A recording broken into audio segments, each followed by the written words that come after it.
તો કેમ છો ટ્રેડર્સ મિત્રો? તો માર્કેટમાં નુકસાન થવાના મુખ્ય 3 કારણો. પહેલું કારણ એ છે કે ખોટી એન્ટ્રી અને ખોટું એક્ઝિટ.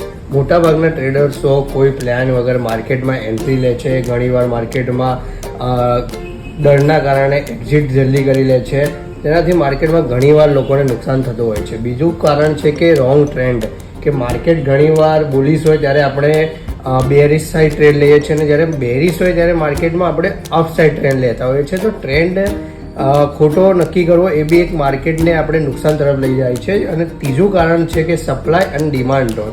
સામાન્ય ટ્રેડર્સો મોટા પ્લેયર્સ ક્યારે માર્કેટમાં એન્ટ્રી થાય છે, ક્યારે વેચે છે, એ સમજ્યા વગર ટ્રેડ કર્યા. તો આ 3 કારણો મુખ્ય છે કે જ્યાં માર્કેટમાં લોકો કન્ટિન્યુ નુકસાન કરતા હોય છે.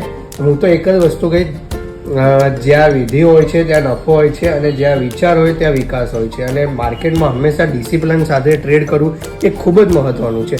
તો વિડીયો ગમ્યો હોય તો ફોલો કરતા રહો અમારી ગ્રો મોડ ચેનલને. તો થેન્ક યુ ગાઈઝ.